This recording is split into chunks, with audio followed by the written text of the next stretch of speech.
అందరికీ శుభోదయం అండి. మనం ఈ 2025వ సంవత్సరంలో రెండవ మాసమైన ఫిబ్రవరి మాసంలో మన కన్యా రాశి వాళ్ళకి ఎలా ఉందో చూద్దాం. కన్యా రాశి అంటే ఉత్తర 2, 3, 4 పాదాలు అంటే టో, పా, పి అక్షరాలతో పేరు మొదలైన వాళ్ళు. హస్త 1, 2, 3, 4 పాదాలు అంటే పు, షం, నా, రా అక్షరాలతో పేరు మొదలైన వాళ్ళు.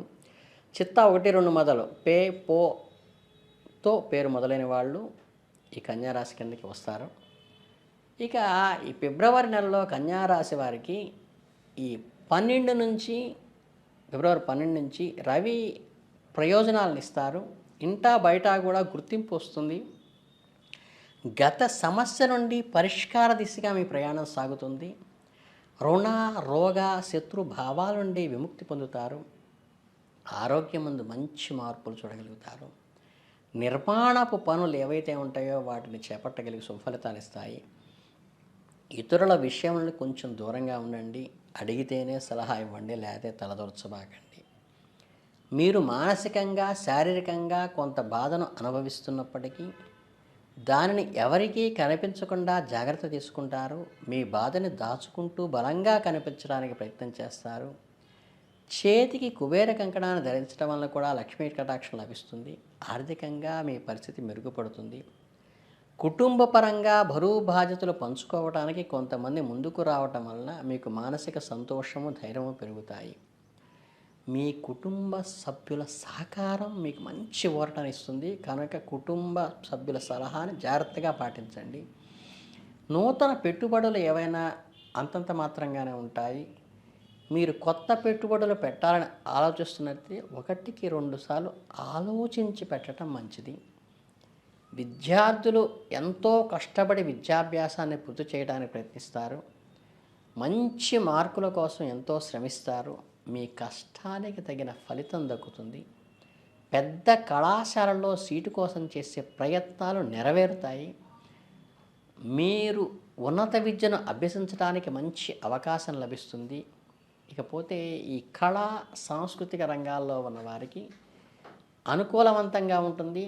కళాకారులు కానీ, రచయితలు కానీ, సంగీతకారులు కానీ మంచి గుర్తింపు, అప్రిసియేషన్ కూడా పొందే అవకాశం ఉంది. అలాగే వృత్తిపరమైన బరువు బాధ్యతలు మరింత పెరుగుతాయి.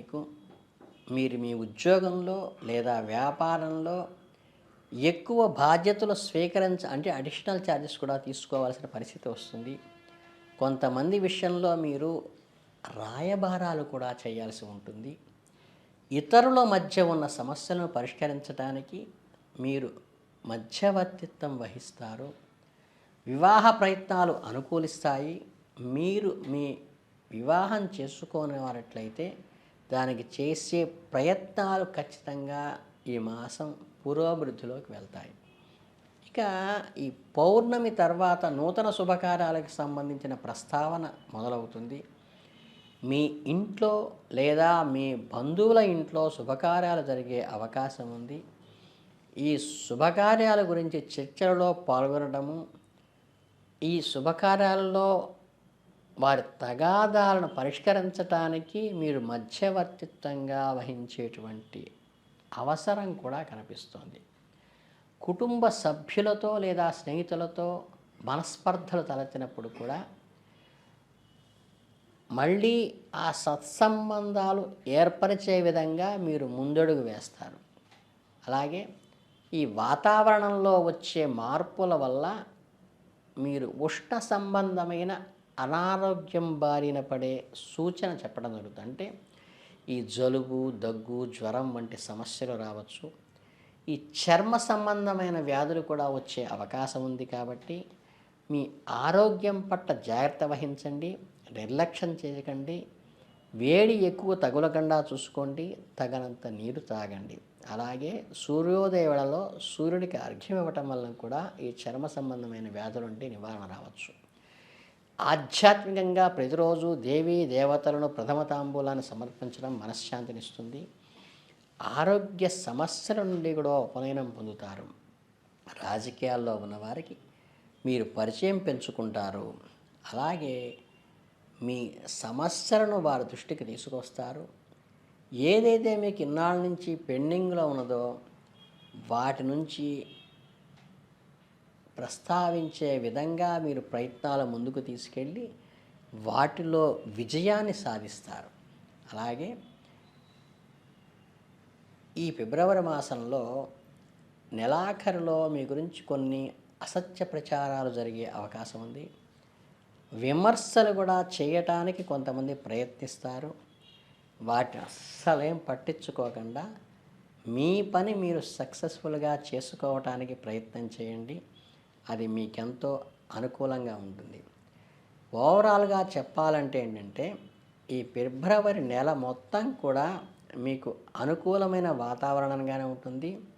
మధ్యవర్తిత్వం వహించి వివాదాస్పద విషయాల్లో మీరు సమర్థించడం కానీ, లేదా వివాహ సంబంధ విషయాల్లో కూడా మీరు అనుకూలంగా చూడటం వల్ల మీకు ముందుకు వెళ్ళేటువంటి అవకాశం ఉంటుంది.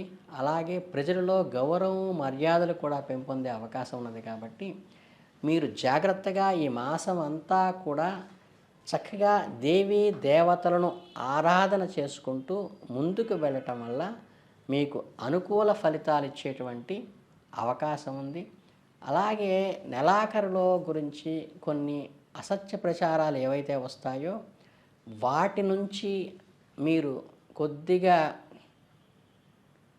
ముందుకు వెళ్ళటం వల్ల కూడా మీకు అనుకూల ఫలితాలే వస్తాయి, లాభాలు కూడా వస్తాయి. అలాగే స్థిర ఆస్తి పెట్టుబడులు పెట్టుకోవాలని ఆలోచించినట్లయితే మంచి సమయం కనుక మీరు కొద్దిగా అనుభవస్తులైన వారి సలహాలు తీసుకొని వాళ్ళని తగు జాగ్రత్తలు తీసుకోవటం ద్వారా కూడా పెట్టుబడులు కూడా మీకు అనుకూలమైనటువంటి ఫలితాలనే ఇస్తాయి. కనుక ఏంటంటే, ఇంకా మాట్లాడాలంటే ముఖ్యంగా ఈ తల్లి తరపున బంధువులతో మాట్లాడేటప్పుడు మీరు సంయమనంతో వ్యవహరించడం మంచిది.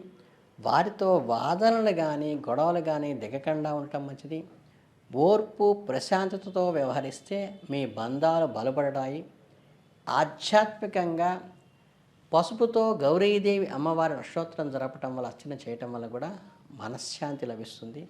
కనుక ఈ రకమైనటువంటి ఈ చిన్న చిన్న పరిహారాలు చేసుకుంటూ ఉన్నట్లయితే మీకు ఈ మాసమంతా కూడా అత్యద్భుతమైన ఫలితాలను ఇస్తుంది.